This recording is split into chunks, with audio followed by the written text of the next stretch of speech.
All right, welcome back to the 2026 SEC Baseball Tournament Game 5 post-game press conference, joined by the Missouri Tigers, represented by head coach Kerrick Jackson, along with shortstop Cam Durnan. In a moment, Coach will give an opening statement, and then we'll take questions directed to the players only, please. Player only, please. Reed and Clark have wireless microphones on each side of the room, so please wait to be called on to ask your question. Coach? Yeah, obviously not the way we wanted it to go. Guys on the bump ran out of gas. We didn't make plays when we needed crucial plays to be made, and those guys going on short rest. When it fell off in a hurry. And that's a good offensive ball club, and when we made mistakes in the middle of the plate, they didn't miss those mistakes. If there are questions for Cam, please raise your hand. Let's start in the second row here on the right. Cam, probably couldn't have asked for a better start. I mean, you come out there and you guys get the early lead, and it seems like the dugout is hype, and so to kind of go along with that, when you entered this tournament with that mindset, knowing you guys had to win it, what's that grind been like mentally? Taking it one game at a time.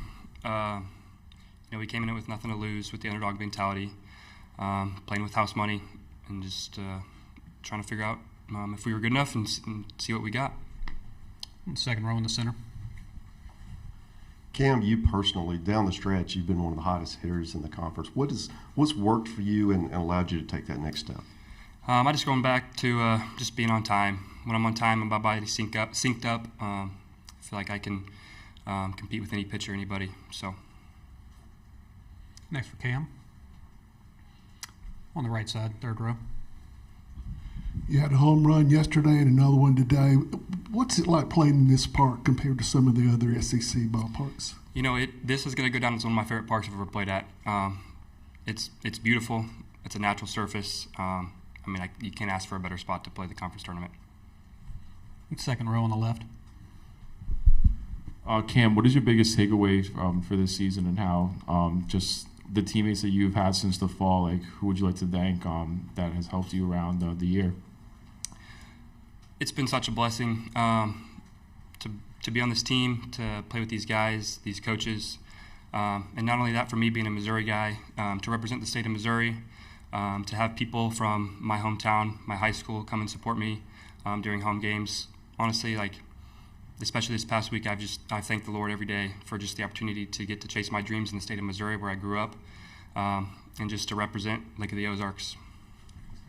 Second row on the right. Kind of piggybacking off that question, what do you see for the future, for next year and years beyond for Tiger baseball? Obviously we didn't have the year we wanted, but in terms of growing a program, we were better than last year, and just continuing to take steps forward.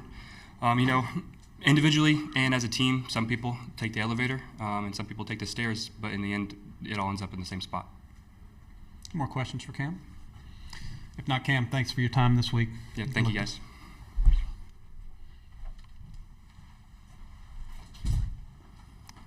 All right, if you have a question for Coach, please raise your hand. Let's start back here on the right side. We talked about the quick start. You guys came out and got it going, and it felt like you, again, kind of like yesterday, you were in the fight and then just couldn't return some shots there. When did you kind of feel this thing kind of getting away from you? I think when we go to get away from Brady there, as he started to fall off, we were still in a good situation, I thought. You bring Sam in to be able to get out of it, and he makes some good pitches to put us in a position to get out of that. We don't make some plays. We could have minimized some of the risk there in that inning. And I think once we had to go get Sam, our freshmen are freshmen, right? They've had moments where they've been really, really good as freshmen, and they've had moments where they've had freshman moments. And Sam wasn't at 100%, and so that was one thing I told him is, hey, man, you went out there and competed with the best of what you had, and that has to be good enough to get us out when you go and you do your job. And then when Isaiah came in there, again, another freshman who's had some really good opportunities and flourished in those opportunities, but then we hit the guy with the slider, and it's a really good pitch for him, and if we're just able to attack the zone a little bit more, we put ourselves in a little bit better situation to be able to work out of that. Then we still have a chance to minimize that, and then we drop the fly ball, and that's when things just kind of really unraveled. Right in the center of the room. Kerrick, just watching your team from afar, it's obvious you guys are improved. There's a lot of new talent.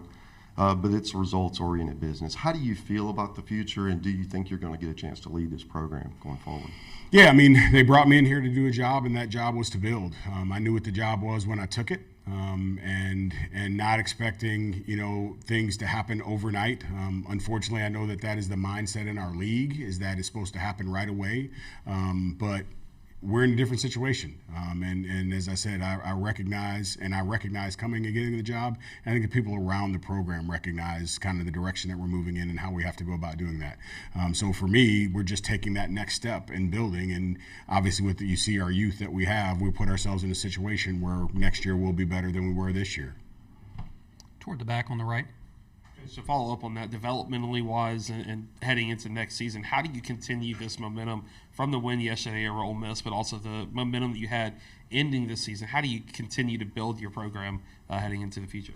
Well, the biggest thing for me is to challenge our guys on being able to, now that the season is over, look back and say, where could we have been better? What were the things that were in our control when you were on the field that we could have put ourselves in a better position, and then making sure that we fix those things, because we had some hiccups and we had some self-inflicted wounds that we put ourselves in a bad situation. So can we minimize those, which I think we will be able to do with experience, and then now as you move forward, minimize those mistakes and then put yourself in a situation where you take advantage of the opportunities that are there.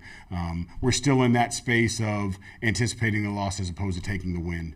And that's something big, that when you're in this environment, specifically in the SEC, you can't anticipate the loss. You got to attack the win. You got to know that the win is there. You got to challenge the other team to stop you from doing things to keep you from winning. And we're not there just yet. We're still learning how to be able to put ourselves in a position to win in the margins of the game. On the second row on the right. Coach, you really got on a roll with the ABS yesterday. And as you leave Hoover, do you have thoughts that you can share on maybe what you think will improve the game, and then a few things that might need to be tweaked? Yeah, I will wonder if we want to tighten it up. We're a little bit wider and bigger than the Major League zone. I wonder if we'll tighten that up a little bit. When you think about the parameters that we were given with this ABS system that we're using, well, then now when you add the ball in there, man, that makes it wide at that point. And so can we tighten that up? Do we choose to tighten that up? And I think we're going to work out kinks. We did the double bag for the first time in the SEC tournament, and we instituted that, and we had some things going, which bag do you touch? Does this guy touch that bag? Those type of things. And so I think with the ABS, it'll be the same thing. I think the interesting thing for me will be, will we look to use ABS only in SEC play, but knowing that we go some other places and they're not going to have it? And so then what does that mean for our kids if you're used to having it during conference play, but not in conference play you don't have it, and how do we do that? So On the second row on the left.